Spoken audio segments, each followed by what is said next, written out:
Wash out sa mga negosyante dyan. Ngayon ay tuturuan ko kayo ng step by step na paggawa ng piso wifi. Bago ka pa lang sa channel ko, pindutin mo na ang subscribe para maging updated sa mga upcoming video ko. Ang kakailanganin natin sa paggawa ng piso wifi is etong MikroTik router. Pwede kayong mag-order dito sa Shopee. Meron dyan binibenta mura lang. Hanapin natin.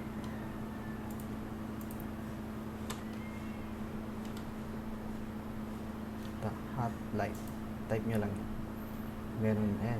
Merong 1, 2, 1, 2, 1, 2, 1, 2, yan. 1, 1, yan. Dito kayo makakabili sa Shopee kung gusto nyo brand new. Meron din naman mga second hand. Hanap lang kayo sa Facebook. Kung gusto nyo second hand, pwede kayong maghanap sa Facebook. May mga nagbebenta rin yan. Meron dito nagbebenta, 1, 2, yan, 1,000. 1, 2. Basta ayos pa, okay yan. I-reset mo lang naman yan eh. Pag second hand yung nabili nyo, i-reset natin. Diyan nyo i-reset yan. Didiinan nyo lang yan. Pero bago nyo diinan yan, ang gagawin nyo is bubunutin nyo muna siya. Kumbaga unplug nyo muna.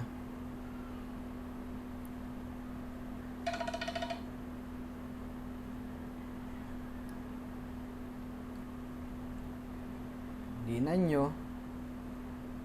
Tapos tsaka nyo siya power on. Lagyan ng power. Makikita mo yung yellow na yan, magbiblink yan. Pag nagblink yan, naka-reset na siya. Yan ang nagagawin nyo pag second hand. Ito pala yung setup para makonfig mo siya. Kailangan mayroon ka ring PC. Yan. Diyan ka magko-config. Then yung router mo. Bali ang wiring niya, yung pinaka second port, ito, papunta dito sa PC mo. Sa laptop mo, yan. Once na nakabit mo na siya, pwede ka na pumasok sa kanyang dashboard. Yan. Since nakabit na natin yung LAN cable natin from MikroTik to our PC, pwede na natin siya i-config. Pero before yun, kailangan pa pala natin ng isang software para mapasok natin si MikroTik. Ito yung Winbox. Yan. Paano nga ba mahanap or ma-download si Winbox? Actually, dun din sa website ni MikroTik, dun mo lang din siya makakuha. Type natin, MikroTik, ayan, lumabas na. MikroTik.com lang yung i-type nyo. Enter mo lang.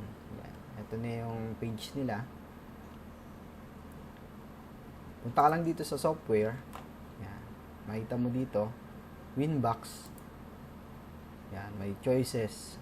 Almost naman lagi naman pinipili 64-bit. Pero kung ang computer mo 32-bit, 32-bit ka. Since 64 tayo, ito.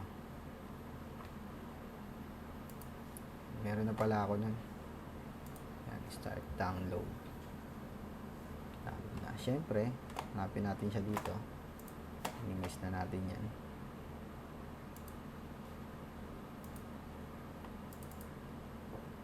Yan, Winbox. Ito siya. Lagyan mo na lang dito sa dashboard, sa desktop mo para mabilis mo ma-access. Yan. Ito na yung kailangan natin. Click na natin si Winbox. Ito. Double click na lang. Yun. Yan. Auto-detect niya na si MikroTik. Papansin mo dito sa baba. Yan. Nabasa niya na kagad. Since nireset natin siya, wala siyang password.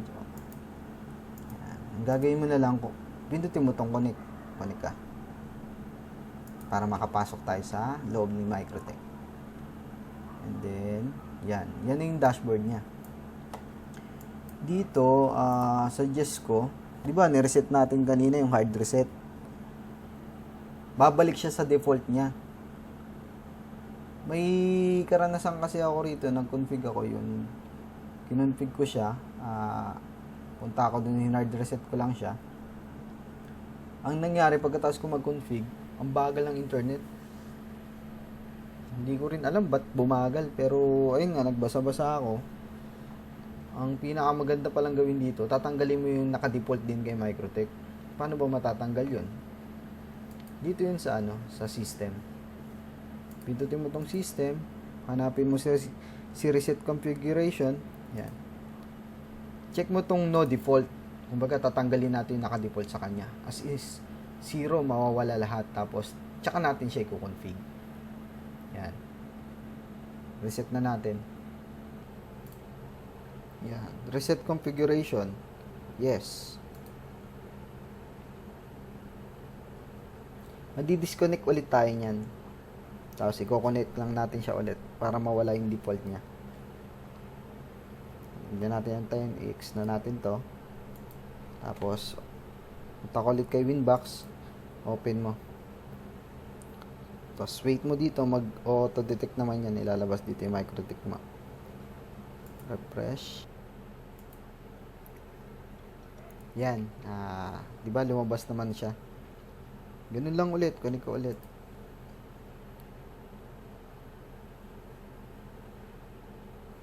Yan. Balik ulit tayo. Yan. Kung mapapansin mo, may lalabas na ganitong notification. Okay mo lang to. Okay. Tapos yan. Okay na. Mag-start na tayo. Ang una natin gagawin yung punta ka rito sa interfaces. Yan.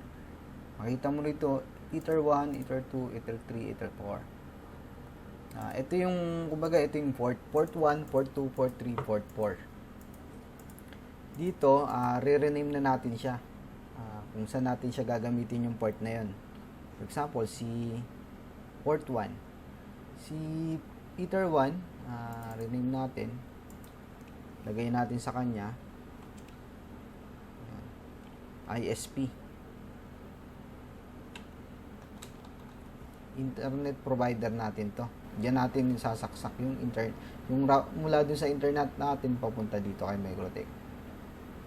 Okay mo lang, apply mo lang. Okay. Si Ether 2 naman, diyan nakasaksak yung mga ano natin, PC, ganyan. Kaya lalagyan natin siya ng pangalan na LAN cable nakasalpak sa kanya. Apply, okay. Si Ether 3 o port 3, ganun din. Gagamitin natin siya para LAN connection din. For example, meron kang TV, yan. Salpak mo dyan, maglalagay ka ng router. Yan, LAN pa rin siya. Apply mo lang, okay. Si 4, yung pinakahuling port, ang gagamit talaga nun, kung mag-hotspot ka, dyan kinakabit yung mga antena. Access point yan, AP. Yung antena mo para lumaki yung sakop ng hotspot mo. Kaya, tandaan natin dyan. Dyan siya nakalagay. Apply, okay. Ang susunod na gagawin natin, yan, tapos na natin si interface. Ang next step natin is yung bridge. Gagawa tayo ng dalawang bridge. Isang bridge para sa LAN, and then isang bridge para sa hotspot natin. Punta ka lang dito sa bridge, and then click mo ulit yung bridge sa taas. Add ka. Bridge 1 natin para kay LAN. Yan. Lalagyan natin ng pangalan para hindi tayo malilito. Apply. Okay. Pangalawang bridge, bridge 2, para kay hotspot. Apply, okay. Yan. Tapos na natin si bridge. Ngayon, yung mga port ngayon, ilalagay na natin sila sa kanya-kanyang bridge. Click mo lang tong ports, and then add ka. Itong interface, si Ether 2 nakalan siya, dapat yung bridge na nasa LAN din. Apply, okay lang. And then, makapansin mo yan, na-reconnect kasi nga, binago natin yung settings eh. Pero antayin mo lang yan. Ko-connect naman siya. Wait lang natin. Huwag kayong matakot kapag kapag ganyan, biglang nawala.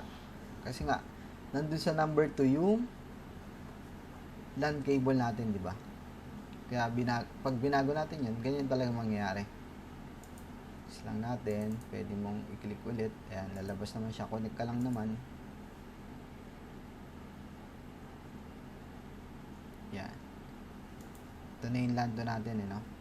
Dagdag ulit tayo ng ports. Ports yung ginagawa natin. Add ka ng port. Si Ether 3, nakalan yan. Dapat nasa bridge LAN din yan. Apply. Okay. Then, add pa ulit. Yung para sa hotspot naman natin. Ito sa number 4. Dapat siya nasa hotspot. Bridge hotspot siya. Apply. Okay. Yan. Okay na tayo dito sa ports and then dito sa bridge. Ang next step natin is gagawa tayo ng IP address. Then, punta ka lang dito kay IP. Hanapin mo address. Yan. And then, yan. Pares lang din. Add ka lang din. Add. Para sa hotspot natin, anong IP address gusto mo? Sa akin kasi is 10.10.10.1/25. Yan yung nilagay ko sa akin. Pero sa'yo, nasa iyo yan kung ano yung ilalagay mong number. Sundin mo lang yung pattern. Ito yung para sa hotspot natin. Apply, okay. Ngayon, para naman dun sa LAN natin. Ang trip kong number ngayon is 192.168.50.1/25. Ito yung para sa LAN natin. Yan. Apply lang din and then okay. Yan. Tapos na tayo mag-set ng IP address. And then ang next natin gagawin is enable natin yung DHCP client. Paano ba mahanap yun? Dito lang sa IP.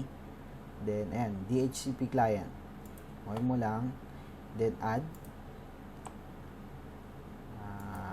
Lalagay natin dito sa interface yung ISP natin o yung Ether 1. Then, apply.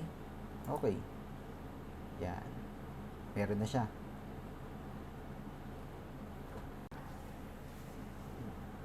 Ang next natin gagawin is yung DHCP server.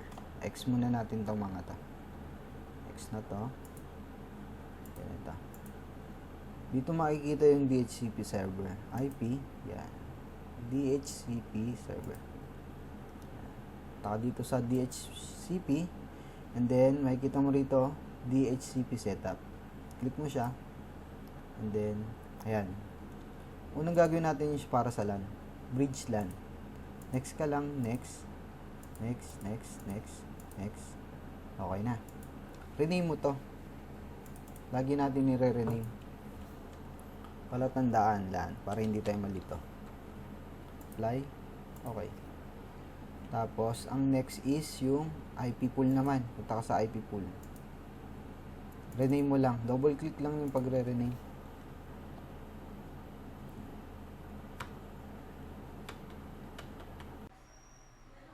Rename mo lang siya, lagay mo LAN.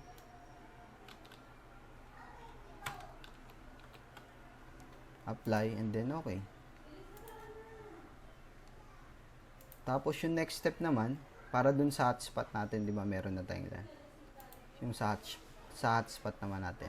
Ganun lang. Piliin mo rito yung bridge ng hotspot. And then next lang. Next. Okay. Balik ka ulit sa IP pool. And then rename mo ulit siya.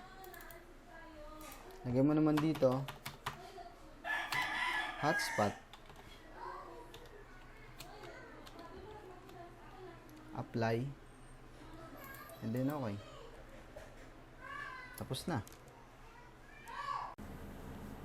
Ang next step natin, DNS naman. IP, DNS.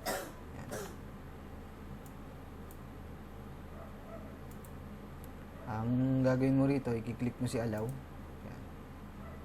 Tapos yung server, palitan mo ng 8.88.8.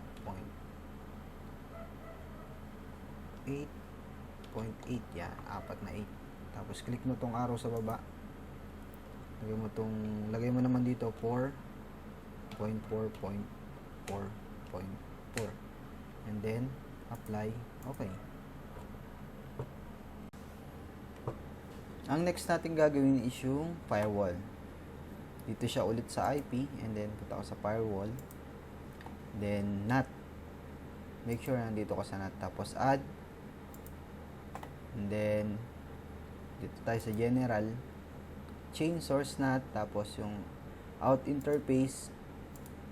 Yung Ether 1 natin ISP para magka-internet tayo. And then out interface list ulit all. And then dito sa action, masquerade dapat o masquerade. Okay.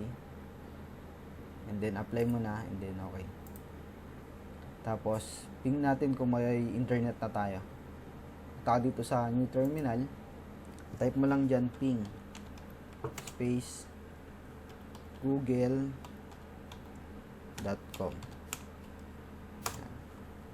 Yan, meron na siyang internet. Meron ng internet yung ano natin. Yung MikroTik natin. Successful yung pagko-config natin sa kanya.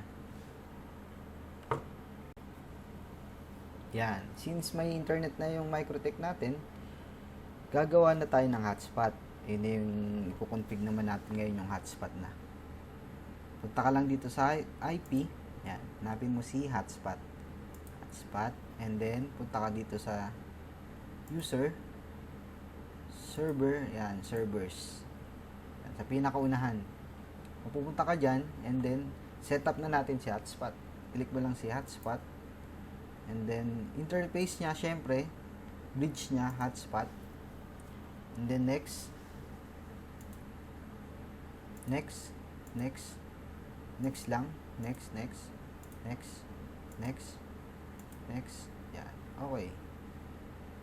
Setup as completely successful. Yan. Mapapansin mo sa likod may ganito. Hotspot. Yan. Okay na siya.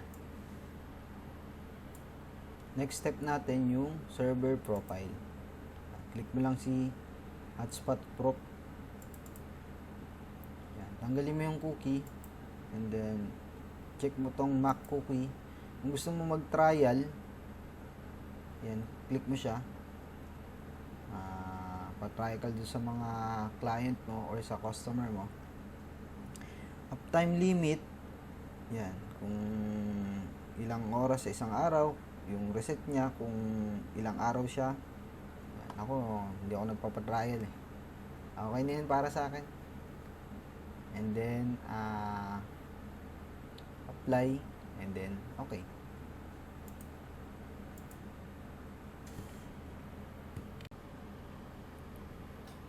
Yan, okay na. And then, ang next step natin yung user profile.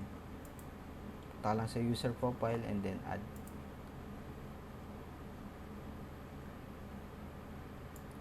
Ito yung ano, ito yung kung ilan oras sila gagamit.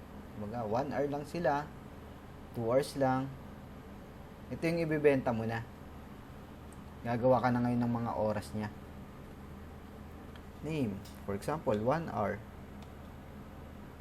1H.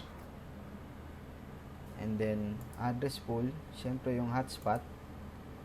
And then, shared user, syempre isa lang, para hindi nila masishare yung password. And then, yung limit, ito, rate limit. Kung ilang Mbps yung gusto mong ginagamit lang nila. 3 Mbps, 2 Mbps, yan. Kasi, ang nilalagay ko, at least 10. 10M lang lagay mo, capital M. Dash 10 10M. Yan. Ito yung sa upload, ito yung sa download. Yan. Download or upload. Yan. 10 Mbps. Mabilis na yun. Pero ikaw, nasa sa'yo yan. Kung ilang Mbps yung bibigay mo sa 5 lang, 3. Yan. Medyo malakas kasi internet namin. Kaya okay lang kahit 10. Turn yan. Yan. Okay na. Pero kung, di ba, meron pala ditong scenario na pag nag-login sila, mag-start na yung time nila. Tapos, after 1 hour, wala na yung password nila, kumbaga, expired na. Dito yun, keep alive timeout. Ako kasi, hindi ko nilalagyan ng ganun. Kumbaga, may stop time sila. Pag nag-login lang sila, tsaka lang gagana yung oras nila. Yung iba kasi, pag nag-start na ng login, matik na. Isang oras yun, gamitin o hindi, tapos na yung expired, tapos na yung ano niya, code niya, expired na. Ako hindi ko na nilalagyan ng ganun, kumbaga pag ginamit lang tsaka lang magko-consume. Pero neto, yan, apply ka lang, and then okay.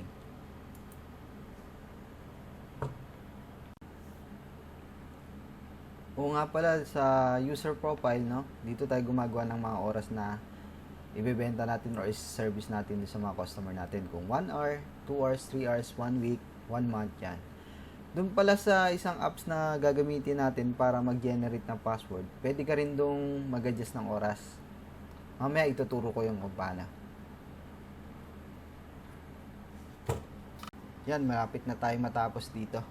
Nakagawa na tayo ng oras, ng bridge para sa LAN, bridge para sa hotspot. Ngayon, syempre, walang hotspot kung walang wifi. Enable muna natin yung wifi natin. Paano yun? Punta tayo sa wireless. And then, makita mo to, naka-block, no? Double click mo lang. Wireless, yan. Mode, AP bridge, tapos wireless protocol, yan. 802.11. WPS mode disable.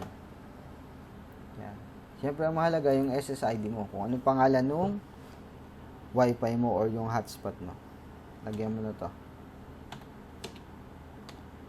Diyan yung makikita ng mga client or customer mo.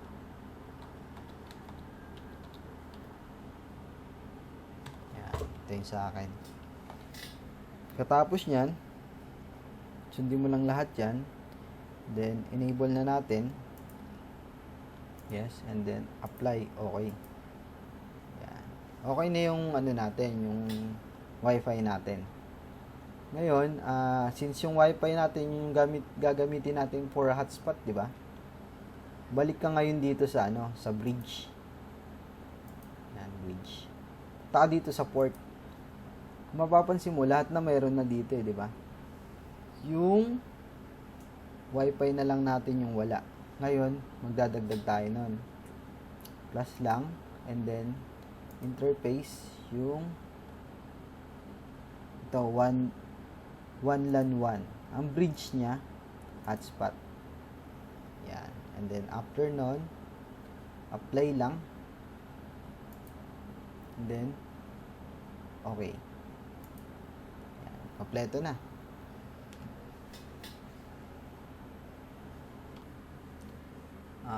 Oo nga pala, para mag-sync yung mga oras natin, yung client natin, papuntang server, baguhin mo pala to, system, SNTP client, and then enable mo lang, then palitan mo tong primary NTP server. Ito yung number. Copy lang natin.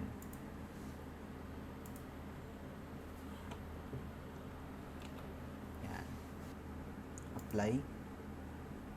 Yan. And then okay. Okay na yan. Yan, okay na lahat. Ang next step natin, yung mag-generate na ng password para dun sa mga kliyente natin o sa mga customer natin. Ang mag-generate ng password niyan, itong apps na to. Micmon. Ito, Micmon. Hanapin mo lang tong Micmon na to, and then makikita mo lock sa 19, yan yun. Click mo. Then Indonesian kasi to, translate mo na lang, translate to English. Yan. Punta ka rito sa Micmon para ma-download mo yung apps niya. Nandito yung sa bandang baba. Yan, ito. Pagsin mo nandito, download Micmon version 3. Ito Ito yung kukunin mo yung Micmon version 3 plus Webster. Hindi tong isa. Itong may Webster yung ida-download. Okay mo lang. Start download natin.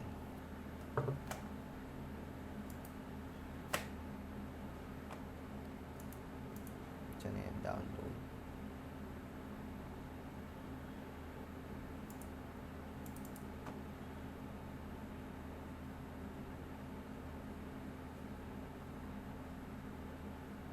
Ito siya. Naka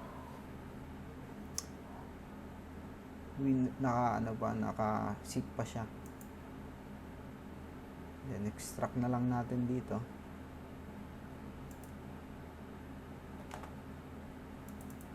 Makita mo, ito na siya. Micmon server, click mo lang. Ito yan. I-click mo lang to.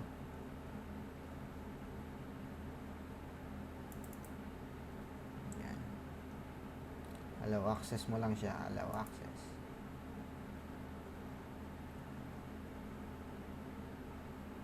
Micmon server online na siya. Open mo lang. Yan. Pagka open mo, meron siyang default password. Tsaka username. Ang password niya 1234. 1234. Tapos yung username niya, yung pangalan niya, Micmon. Micmon. Then 1234.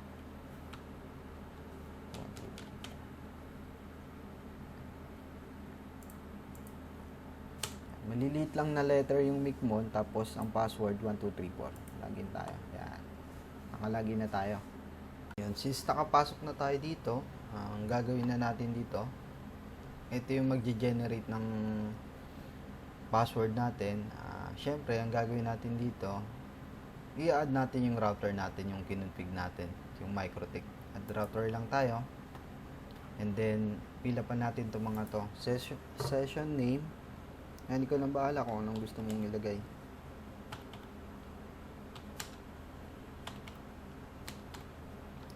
Hotspot name. Dapat pares to dun sa SSID mo. Nilagay kanina.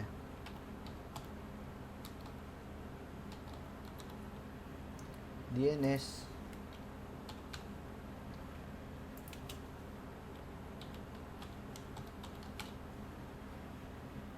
Currency. Siyempre, Philippines tayo, PH tayo. And then, IP ng MikroTik. Paano mahanap to? Ito lang yung ilalagay mo dyan. Punta ka dito sa Winbox ulit. Tapos, quick set. Meron ditong IP address ito. Ito yung IP address. Copyin mo yan.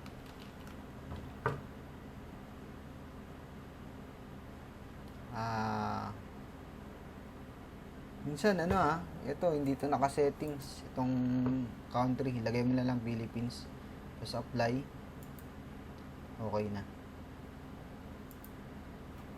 And then balik ka rito sa Micmon, paste mo dyan username.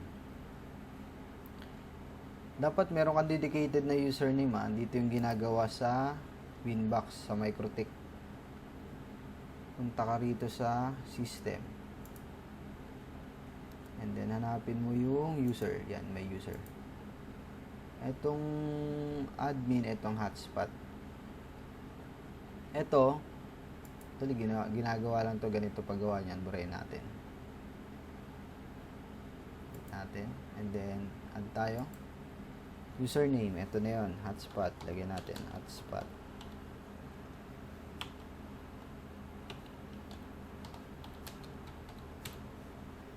Tapos, group pool.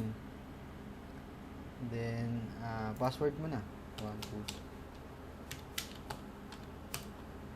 And then,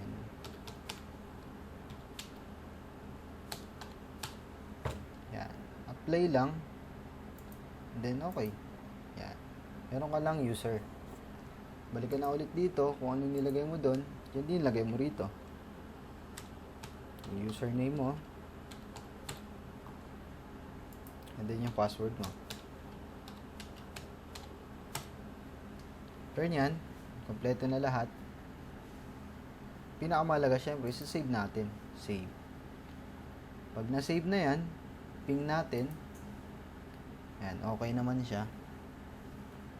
And then, after nun, connect na natin siya. Pindutin mo tong connect.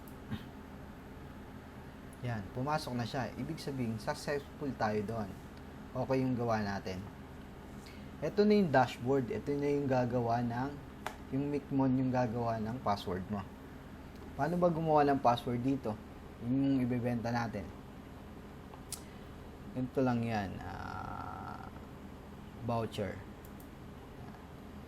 Since yung voucher natin, ang mga nagawa pa lang natin, yung 1 hour pa lang, di ba? Yan. Meron siyang default. Eto. Kung dito ka naman gagawa ng oras mo, okay lang din naman. Dito mo siya gagawin. Hotspot, and then user profile, and then profile list.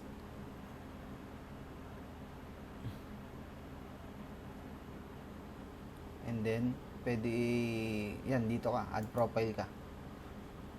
Yan. Name. Kung ilang oras, for example, 3 hours. 3 hours. 3H.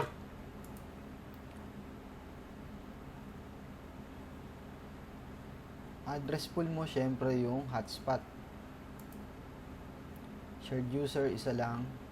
Limit, yung kanina din, di ba? 10 10M dash 10M. Nasa sayang kung ilang Mbps, di ba? Yung ilalagay mo. Walang bahala. Kung 3 Mbps, 2 Mbps. Tapos, expired mode. Mas maganda para sa akin, remove and record na lang. Para pag natapos na gamitin yung voucher, mawawala siya, tapos may record ka. Validity. Ang validity niya is 3 hours din. May mga code yan dito. Sa 12 hours, yan, 12H, 30 minutes, 30M. Ito 3 hours, 3H siya. 3H. Yan. Price, nasa sa'yo kung magkano yung price mo. Kano ba ang price na ito? Hindi natin 20. Selling price 20. And then yan, okay na siya. Save mo na. Save. Okay. Yan, magiging kulay green siya dito, ibig sabihin nagawa siya. Para makita mo yan kung nagawa siya, balik ka ulit dito sa voucher natin. Nasaan na ba yun? Ito, voucher. Yan. Di ba nadagdagan? Meron kanina, 1 hour lang. Ngayon, may 3 hours na. Ngayon, ikaw nang bahala kung ano yung mga idadagdag mong oras. May mga equivalent nga lang yan na 3 hour, 3H, gano'n. 7 days, 7D, gano'n. Pag 1 month, 30 days yun. 30D, 31 days, gano'n, 30D. Ikaw nang bahala. And then, yan. Pwede na tayo mag-try. Mag-generate tayo ng password ngayon. Paano ba mag-generate ng password? Pwede dito sa voucher, pwede rin dito sa dashboard. Yan.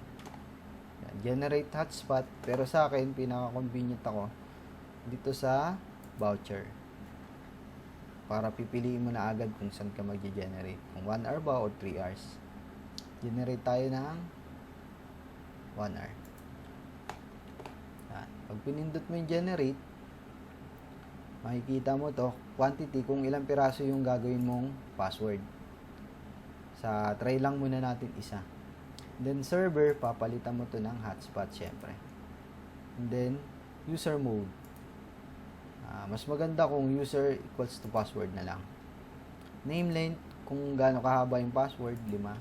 Pwede na yan. Prefix, wala na yan. Character niya, mas madali sa akin para puro number na lang. Tapos profile 1H. Time limit, mahalaga to. Lagi ito nilalagyan ng 1H. Kung 3 hours, 3H, ganun. Kung ilan yung equivalent. Then, after nyan, pwede ka maglagay ng comment. Nasa sa'yo kung anong gusto mong comment. Yan. Pero ako, hindi ko na nilalagyan. After neto, generate mo na. Yan, generate. Ngayon, eto na yung password natin. 72567. Pwede mo siyang i-print kung gusto mo. Kaya isa-save mo. Yan. Sulat mo lang sa papel. Pwede mo rin siyang sulat. Pwede mo siyang i-print. Pag pinrint mo, ganito yung itsura niyan. Yan. Pwede. Ito nako-customize to ha. Pero later part na natin ituturo kung paano i-customize siya. Ito yung bibigay mo sa mga client pa. Yan. Wala palang presyo to. 1 hour. Walang presyo dito. Hindi ko nalagyan. Lagyan mo na lang yung iba. And then, yan. Ang password natin, 72567. Pwede rin mag-print ka ng ano.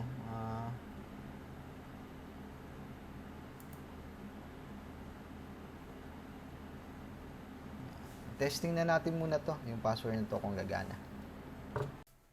Yan. Itetest na natin yung voucher na ginawa natin. Para makita mo ulit yun, punta ka lang dun sa Micmon server, yung dinownload kanina. Ito. Yan. Click mo lang tong application na to. Yan. Open Micmon mo. Ito na ilalabas yung dashboard ng Micmon. And then, open mo lang siya. Open mo, makikita mo yung mga voucher na generate mo dito. Yan. Na-generate kanina tayo 1 hour, di ba? Ito, open lang natin. Ito yung password 72567. Test natin kung gagana. 72567. Yan. Open natin cellphone natin. Happy natin yung wifi.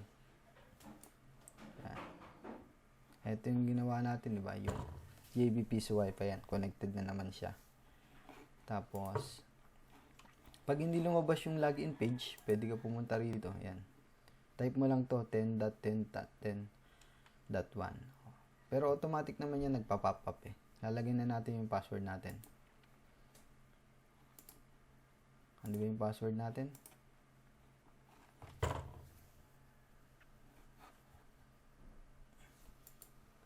Seven, 2,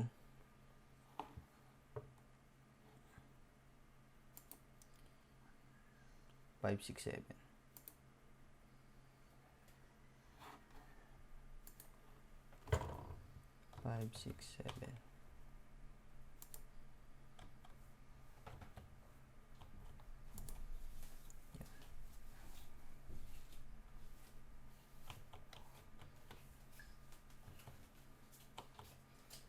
Yan. Kasi ginawa natin dun, same as password na rin yung username eh, na.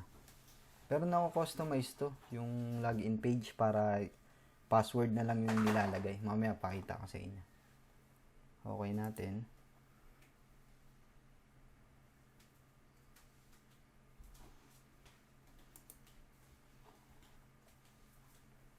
Yan, nakalagay dito your login. Nakalagin na tayo. Pangit kasi yung default niya na na landing page eh. Mamaya palitan natin, pakita ko sa inyo. And then yan, tatry na natin kung may internet siya. Try natin mag YouTube.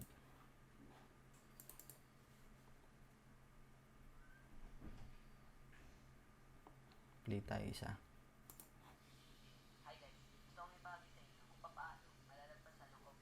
Yan. Gana, di ba? Ibig sabihin, success yung natin. Ginawa natin. Magiging mawawala yung connection niya after 1 hour. Try natin palitan yung papalitan natin yung landing page. Yan. Palitan natin yung landing page. Yung may ginawa kasi ako rito na landing page. para maganda tingnan. Paano palitan sa Winbox?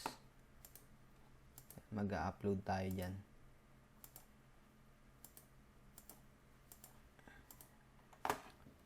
Pero tanggalin muna natin yung password na to kasi hindi tayo makapag-login ulit dun sa hotspot kasi hindi pa ubos yung oras, kaya burahin na lang natin.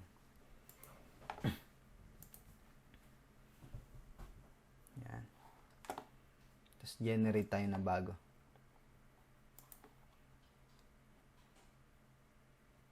Generate muna tayo. Gawa ulit tayo ng bagong password.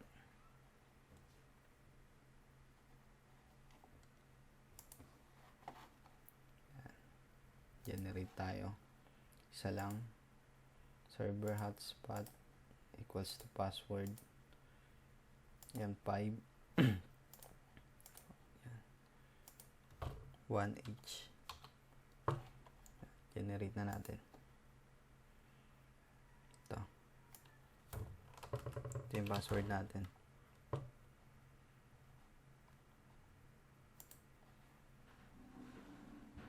(59328).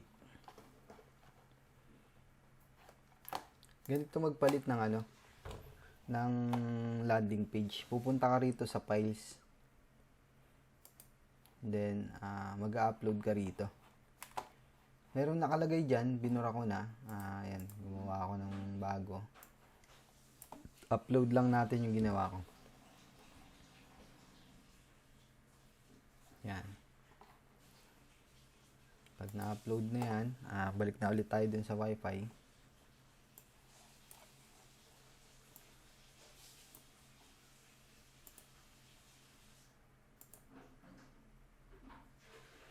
Yan. Connected tayo.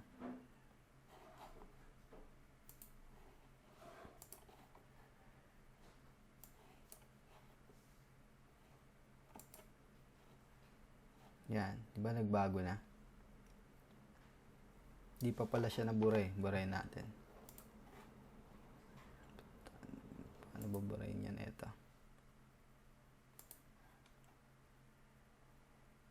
Active yan. Buray natin siya.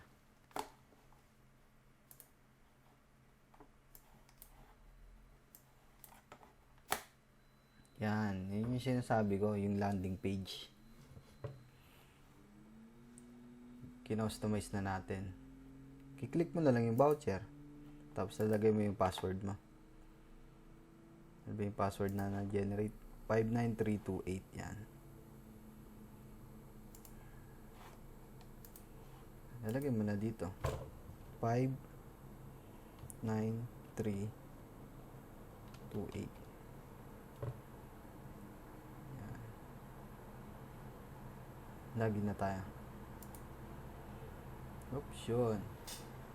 Okay na. Nakasulat dyan yung time remaining. Yan. Tapos, pwede rin natin ilagay yung expired time. Turo ko na lang ulit yun. Yan. Testing na natin ulit kung gagana. Tayo sa YouTube.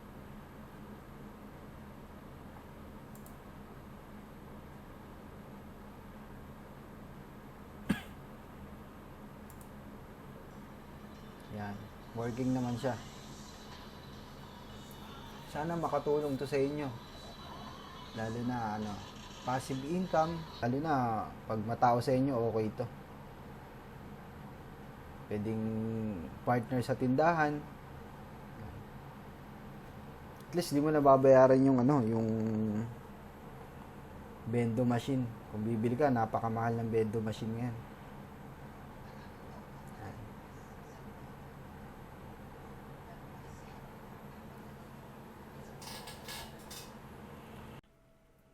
Regarding nga pala dun sa sa Mbps, kung tama, kung 'di ba nag-limit tayo 10 Mbps yung nilagay natin. Check natin kung tama yung ibibigay niyang Mbps. Yan. Connected pa rin siya sa JBP sa Wi-Fi. So, punta tayong Chrome. Type natin dito yung speed test. Speed test tayo. Yan. Oops. Yan. Diba? Hindi siya lumalagpas ng 10. Ibig sabihin tugma. Pwede mong ilimit. Thank you nga pala sa mga nanood Sana makatulong yan sa inyo. And then, mag-update pa ako ng mga ibang video na helpful para sa lahat. Ako, kasi madaling araw na.